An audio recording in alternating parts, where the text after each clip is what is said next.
சாய் பக்தர்களுக்கு என் அன்பு வணக்கங்கள். ஓம் சாய்ராம்.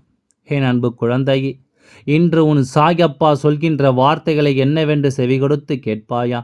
சற்று எச்சரிக்கையாக கேட்க வேண்டிய பதிவு. ஏனென்றால் உன் வாழ்க்கையில் இருக்கின்ற ஒரு மிகப்பெரிய பிரச்சனையை பற்றி உன்னிடத்தில் பேச வந்திருக்கின்றேன். உனக்கும் உன்னுடைய குடும்பத்திற்கும் ஏகப்பட்ட கஷ்டங்கள் தொடர்ந்து வந்து கொண்டே இருக்கின்றது. சில நாட்களாகவே என் குழந்தை, நீ இதனை உணர்ந்து கொண்டிருக்கின்றாய். என்ன நடக்கிறது, ஏது நடக்கிறது என்று தெரியாமல் பிதுங்கி நின்று கொண்டிருக்கின்றாய். என் அன்பு குழந்தையே, உன்னுடைய இல்லத்தில் செய்வினையினுடைய துர்நாற்றங்கள் அதிகமாக வீசத் தொடங்கிவிட்டது. உன் அப்பா சாயப்பா சொல்வதை என்னவென்று கேட்டு உடனே இந்த துர்நாற்றத்தை நீ அப்படியே ஒழித்து விட வேண்டும். மேலும் மேலும் இது உன்னுடைய இல்லத்தில் வீசிக்கொண்டே இருக்குமானால் பல கஷ்டங்கள் உன்னை தொடர்ந்து வரும். பல துன்பங்கள் உன்னுடைய வாழ்க்கை நின்று உன்னை ஆட்டி படைக்கும்.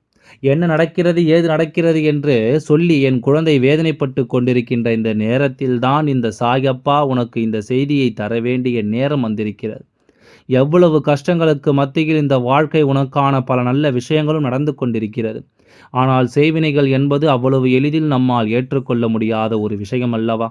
அதுவும் உன்னுடைய வாழ்க்கையில் செய்வினைகள் இருக்கிறது என்று சொன்னாலே அது என் குழந்தைக்கு அத்தனை ஆச்சரியத்தை கொடுக்கிறது.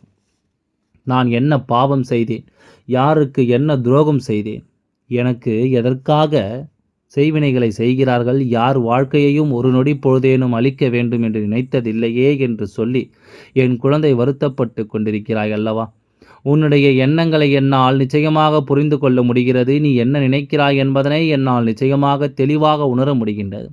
உன்னை சுற்றி என்ன நடந்து கொண்டிருந்தாலும் சரி, சாயப்பா சொல்கின்ற விஷயங்களை நீ கவனமாக கேட்டால் செய்வினைகள் உண்மையாகவே உன்னை சுற்றி இருக்கிறதா இல்லையா என்பதனை நீ தெரிந்து கொள்வாய். உன்னுடைய குடும்பத்தில் இருக்கின்ற எல்லோருமே பல காலமாகவே பல கஷ்டங்களை அனுபவித்து கொண்டு தான் இருக்கின்றார்கள். எந்த செயலை செய்தாலும் அதில் எந்த வகையிலும் வெற்றி கிடைப்பது கிடையாது. எந்த செயலை செய்வதற்கு முன் வந்தாலும் அதிலிருந்து ஒரு பொழுதும் நல்லது நடப்பது கிடையாது. இத்தனை காலமும் இந்த வாழ்க்கையில் உனக்கு நடக்கின்ற ஒவ்வொரு விஷயங்களையும் என்னவென்று தெரிந்து கொண்டு உனக்கான நம்பிக்கையை நீ நிறைவாக பெற்றுக்கொள்ள வேண்டிய தருணம் உனக்கு நிச்சயமாகவே இருக்கிறதல்லவா? எல்லாவற்றையும் என் குழந்தை இழந்து தவிக்கின்ற இந்த நேரம் மேலும் மேலும் உனக்கு இந்த வாழ்க்கை என்ன கொடுக்கிறது என்பதனை நீ புரிந்து கொள்ள வேண்டிய காலகட்டம் உனக்கு வந்துவிட்டது. உன்னோடு நான் இருக்கின்றேன். உனக்காக என்றும் என்றென்றும் நான் உன்னோடு பயணிக்கின்றேன். இத்தனை காலமும் என் குழந்தை நீ இழந்துவிட்ட விஷயங்கள் அத்தனையுமே நிச்சயமாக மீண்டும் மீட்டெடுக்க வேண்டிய தருணம் உனக்கு வந்துவிட்டது. எல்லாவற்றையுமே இழந்து தவிக்கிறேன். குழந்தைக்கு இந்த சாயப்பா கொண்டு வந்திருக்கின்ற வெற்றி நிச்சயமாக மேலும் மேலும் உன்னுடைய வாழ்க்கையில் உனக்கான நன்மைகளை உன்னிடத்தில் கொண்டு வந்து சேர்க்கும் என்பதனை நீ மறந்து விடாதே. நான் பல காலமாக உன்னுடைய வாழ்க்கை நடக்கின்ற ஒவ்வொரு விஷயங்களையும் என்னவென்று கவனித்து கொண்டு தான் இருக்கின்றேன். உன்னை சுற்றி இந்த மனிதர்கள் என்னவெல்லாம் செய்கிறார்கள், உனக்கு எந்த அளவிற்கு கஷ்டங்களை கொடுக்கின்றார்கள் என்பதனையும் உன் சாயப்பா நான் கவனித்து கொண்டு தான் இருக்கின்றேன். வேண்டுமென்று ஒருவருக்கு துன்பங்களை கொடுப்பதுதான் இங்கு இருக்கின்ற பலருக்கு முழு நேர வேலையாகவே இருந்து கொண்டிருக்கின்றது. அடுத்தவர்கள் வாழ்க்கையில் படுகின்ற சந்தோஷங்களை காண இவர்களுக்கு மனது இடம் கொடுப்பதில்லை. அப்பா, உன் முன்னால் வந்து நிற்கின்ற இந்த நேரத்தில் நீ ஒரு விஷயத்தை இப்பொழுதே என் முன்னால் தெளிவுபடுத்திக்கொள். யார் உனக்கு செய்வினைகள் செய்கின்ற நிலையில் இல்லை என்று நீயாகவே நினைத்து கொண்டிருக்கின்றாய். யாரும் உனக்கு எந்த கஷ்டங்களையும் கொடுக்கப் போவதில்லை என்று நீயாகவே மனதிற்குள் எண்ணிக்கொண்டிருக்கின்றாய். ஆனால் சில உண்மைகள் சற்றென்று வெளிப்படுவது கிடையாது. சில உண்மைகளை மற்றவர்கள் உணர்ந்து கொள்வதற்கு சில அனுபவங்கள் தேவைப்படும் அல்லவா? உன்னோடு இருக்கின்றவர்களை உனக்கு இது போன்ற விஷயங்களை செய்யும் பொழுது இதனை நீ புரிந்து கொள்வதற்கு நிச்சயமாக பல கால அவகாசம் உனக்கு தேவைப்படும். அப்படி உனக்கு தெளிவாக தெரிய வந்துவிட்ட பிறகு நம்மை சுற்றி நடக்கின்ற விஷயங்கள் இத்தனைக்கும் நமக்கு நடக்கிறது, நாம் இதையெல்லாம் எதிர்பார்க்கவில்லையே என்று சொல்லி அன்று நீ மனதளவில் வேதனைப்பட்டு நிற்பாய்.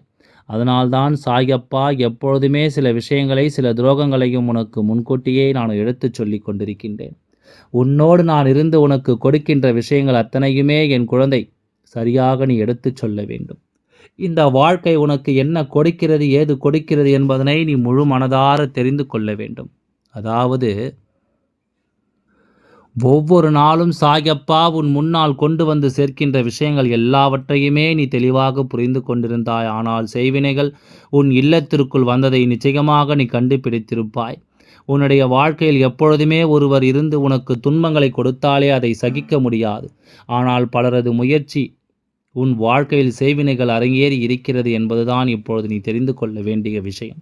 பலரும் உன் வாழ்க்கையை அழிக்க பல முயற்சிகளை செய்கிறார்கள். தனித்தனியாக நின்று செய்து கொண்டிருக்கின்றார்கள். எல்லாம் இப்பொழுது ஒருவரோடு ஒருவர் ஒன்று சேர்ந்து உனக்கு இந்த விஷயங்களை எல்லாம் செய்ய தொடங்கிவிட்டார்கள். ஏதாவது ஒரு சூழ்நிலையில் உன்னுடைய வாழ்க்கையில் அழிவுகள் நடக்குமோ, எப்படி இந்த வாழ்க்கையை கேள்விக்குறியாக மாற்றுவது என்று இவர்கள் தேடி தேடி அலைந்து கொண்டிருக்கிறார்கள். இந்த நொடி பொழுதில் என் குழந்தையே, உன்னுடைய வாழ்க்கை நடக்கின்ற எல்லா விஷயங்களையும் நீ சரியாக புரிந்து கொள்ள வேண்டிய தருணம் உனக்கு வந்துவிட்டது. என்ன நடந்தாலும் எது வந்தாலும் உனக்கு கிடைக்கின்ற விஷயங்களை நீ சரியாக புரிந்து கொண்டிருப்பது உண்மையென்றால், என்றோ இந்த வாழ்க்கையில் உனக்கு அத்தனை நன்மைகளும் வந்து கிடைத்திருக்கும். ஆனால் தேவையில்லாத இந்த மனிதர்களோடு உண்ணக்கூடிய பழக்கம் இன்று உன்னை எந்த நிலையில் கொண்டு வந்து நிறுத்தியிருக்கிறது பார்த்தாயா? உன்னுடைய வாழ்க்கையில் உனக்கே கேள்விக்குறியாக மாற்றி இருக்கிறது. இந்த வாழ்க்கையில் உன்னை சுற்றி உனக்கு பல துன்பங்களை கொடுத்திருக்கின்றது. நான் எத்தனையோ முறை உனக்கு பல எச்சரிக்கைகளை கொடுத்திருக்கின்றேன். ஒரு சில மனிதர்களுடைய பேச்சுவார்த்தைகள் சரியில்லை என்றால், அவர்களுடைய நடவடிக்கைகள் சரியில்லை என்றால், அவர்களை உன்னுடைய இல்லத்திற்குள் ஒருபொழுதும் அனுமதிக்காதே என்று, இவர்களோடு பேசுவதையும் அவ்வளவு பெரிதாக நீ அனுமதிக்காதே என்று. ஆனால் இப்பொழுது நீ என்ன செய்து கொண்டிருக்கிறாய் தெரியுமா? ஒருவர் அல்ல, பலருடைய நட்புகள் உன் வாழ்க்கையில் இருக்கின்றது. இவர்கள் ஒவ்வொருமே உன்னுடைய வாழ்க்கையில் இன்று வேண்டுமென்றே உனக்கு பல துன்பங்களை கொடுத்து கொண்டிருக்கிறார்கள். வேண்டுமென்றே இவர்கள் உன்னுடைய வாழ்க்கையில் நின்று உனக்கு பல வேதனைகளை தந்து கொண்டிருக்கின்றார்கள். உன்னை சுற்றி இவர்கள் நடத்துகின்ற விஷயங்கள் ஒவ்வொன்றுமே இப்பொழுது உன்னுடைய வாழ்க்கையிலிருந்து உனக்கான பல துன்பங்களையும் பல கஷ்டங்களையும் கொடுத்து கொண்டிருக்கிறது. என்ன நடக்கிறது, ஏது நடக்கிறது, நாம் என்னவாக இந்த வாழ்க்கையில் வாழ்ந்து கொண்டிருக்கின்றோம் என்று உனக்கே தெரியாதபடிக்கு உன்னை சுற்றி சுற்றி வேண்டுமென்றே பல கஷ்டங்களையும் பல துன்பங்களையும் உனக்கு கொடுத்து கொண்டிருக்கிறார்கள். உன்னோடு நான் இருந்து உனக்கு நடத்துவது அத்தனையுமே என்றும் என்றென்றும் உனக்கு மிகப்பெரிய சந்தோஷத்தை உன் கைகளில் கொடுக்கிறது என்பதனை உணர்ந்துவிட்டு, அதற்கு ஏற்றது போல இந்த வாழ்க்கையில் உன்னை தேடி வருகின்ற எல்லா விஷயங்களையும் என்னவென்று நீ சரியாக தெரிந்து கொள்ளத்தான் வேண்டும். எதை நினைத்துமே நீ வருத்தப்படக்கூடாது. முதலில் தேவையற்ற மனிதர்களினுடைய சகவாசத்தை குறைத்துக்கொள். இப்படி மனதிற்குள் கெட்ட எண்ணங்களோடு உன்னுடைய இல்லத்திற்குள் நுழைகின்றவர்களினுடைய எண்ணிக்கை அதிகரித்து விட்டது. அதனால்தான் உன்னுடைய இல்லத்தில் செய்வினைகளினுடைய துர்நாற்றம் அதிகமாக வீசத் தொடங்கியிருக்கிறது. சாயப்பா, இதற்கு நான் என்ன செய்ய வேண்டும் என்று யோசிக்கிறாய் அல்லவா? முதலில் எதிர்மறையான எண்ணங்களோடு உன் இல்லத்திற்குள் வருபவர்களை தடுத்து நிறுத்த வேண்டும். எப்படி சாயப்பா ஒருவர் இல்லத்திற்குள் வருகிறார் என்றால் வராதே என்று சொல்ல முடியும் என்று தானே என் குழந்தை நீ யோசிக்கிறாய்? அப்படி உன்னால் சட்டென்று சொல்லிவிட முடியாதுதான். ஆனால் சில விஷயங்களை நாம் கொஞ்சம் பக்குவமாக எதிர்கொள்ள வேண்டிய நேரம் இது. பொதுவாகவே யார் உன்னுடைய இல்லத்திற்கு வந்தாலும் முதலில் அவர்களுக்கு குடிப்பதற்கு நீரை கொடு. ஏனென்றால் ஏதாவது ஒரு கெட்ட எண்ணங்களோடு உன் இல்லத்திற்குள் வந்திருந்தால் கூட தண்ணீரை குடித்ததும் அவர்களின் மனது ஆஸ்வாசப்பட்டும் சற்றென்று அவர்களுக்குள் இருக்கின்ற கெட்ட எண்ணங்கள் எல்லாம் விலகி அவர்களுக்குள் பல நல்ல எண்ணங்கள் உருவாக தோன்றும். இது முதலாவது விஷயம். இரண்டாவது, நீ உன்னுடைய இல்லத்தினுடைய வரவேற்பு அறையில் எப்பொழுதுமே ஒரு மண்ணாலான அகல் விளக்கை கொஞ்சம் கல்லுப்பை நிரப்பி வைத்துவிடு. ஏனென்றால் இது உன்னுடைய இல்லத்திற்குள் வருகின்றவர்களுடைய மனதில் இருக்கின்ற எதிர்மறையான விஷயங்களை எல்லாம் வெளியே எடுத்து நேர்மறையான விஷயங்களை உன்னுடைய இல்லத்திற்குள் கொண்டு வந்து சேர்க்க, நேர்மறையான விஷயங்கள் எல்லாமே உன் இல்லத்திற்குள் நடமாடும் பொழுது இந்த கல் உப்பினுடைய வண்ணம் மாறிவிடும். எதிர்மறைகள் எல்லாம் இந்த கல்லுப்பு உள்வாங்கிக் கொள்ளும் அல்லவா? அப்பொழுது எல்லா மாற்றங்களும் நிச்சயமாகவே அரங்கேறத் தொடங்கும். உன் வாழ்க்கையில் உனக்கான விஷயங்கள் அத்தனையுமே என்னவாக உன்னை தேடி வருகிறது என்பதனை நீ உணர்ந்து கொள்ள வேண்டும். உனக்கு தர நினைக்கின்ற ஒவ்வொரு மாற்றங்களையும் நீ சரியாக புரிந்து கொண்டாயானால் நான் இருந்து உனக்கு கொடுக்கின்ற அத்தனையும் உன்னை நிச்சயமாக நல்வழிப்படுத்தும் என்பதனை நீ புரிந்து கொள்ள வேண்டும்.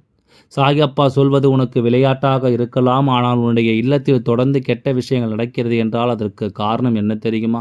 இப்படி தீய எண்ணங்களோடு உன் இல்லத்திற்குள் வருகின்றவர்களை உன்னுடைய குடும்பத்தில் இருக்கின்றவர்களுடைய மனதில் தேவையில்லாத விஷயங்களை நுழைத்து விடுகின்றார்கள். நல்லபடியாக ஒரு முடிவை எடுக்க நினைக்கின்றவர்கள் கூட தேவையில்லாத முடிவுகளை எடுத்து விடுகின்றார்கள். வேண்டுமென்றே உன்னுடைய வாழ்க்கையில் பல துன்பங்களை கொடுக்க இவர்கள் துணிந்து நிற்கிறார்கள். இது போன்ற விஷயங்கள் எல்லாம் உன்னுடைய வாழ்க்கையில் நடக்காமல் காத்திட வேண்டியது உன்னுடைய பொறுப்பல்லவா? இது போன்ற விஷயங்களை உன்னுடைய வாழ்க்கைக்குள் அனுமதிக்காமல் நீதான் உன்னை நல்லபடியாக பாதுகாக்க வேண்டும். இந்த சூழ்நிலைகளை எல்லாம் உணர்ந்து கொண்டு உன்னை சுற்றி நடக்கின்ற ஒவ்வொரு விஷயங்களையும் என்னவென்று தெரிந்து கொண்டு நீ நல்லபடியான ஒரு வாழ்க்கையை நிச்சயமாக வாழ வேண்டும். இத்தனை நாளும் நீ இழந்து விட்டது எல்லாம் நினைத்து வருத்தப்படுவதை முதலில் நிறுத்திவிட்டு உன்னை சுற்றி என்ன நடக்கிறது ஏது நடக்கிறது என்பதனை சற்று உணரத் தொடங்கு. அடுத்தவர்களின் வார்த்தைகளுக்கு மதிப்பு கொடுக்கிறோம் என்று சொல்லி அவர்கள் சொல்கின்ற தேவையில்லாத கருத்துக்களை எல்லாம் தலையாட்டி வைத்திருக்கின்றாய். அவர்கள் சொல்கின்ற தேவையற்ற விஷயங்களை எல்லாம் உன்னுடைய வாழ்க்கையில் நீ ஏற்றுக்கொண்டு உனக்கு நடக்கின்ற நன்மைகளை கூட தீமைகளாக மாற்றி வைத்திருக்கின்றாய். எதையுமே சுயமாக யோசி. அவர்கள் சொல்லிவிட்டார்கள் இவர்கள் சொல்லிவிட்டார்கள் என்று சொல்லி எந்த ஒரு விஷயத்தையும் நீ மாற்றிக்கொள்ளாதே. உன்னை சுற்றி நடக்கின்ற அத்தனையுமே நிச்சயமாக உன்னை நல்வழிப்படுத்தத்தான் நடக்க வேண்டுமே தவிர தேவையில்லாத எண்ணங்களை உனக்குள் கொடுக்க ஒருபொழுதும் இது போன்ற விஷயங்கள் இனி உன் வாழ்க்கையில் நடக்கக்கூடாது. எல்லோருமே நன்றாக இருப்பார்கள் என்று நம்பு. எல்லாம் நல்லபடியாகவே நடக்கும். ஓம் சாய்ராம். நன்றி, வணக்கம்.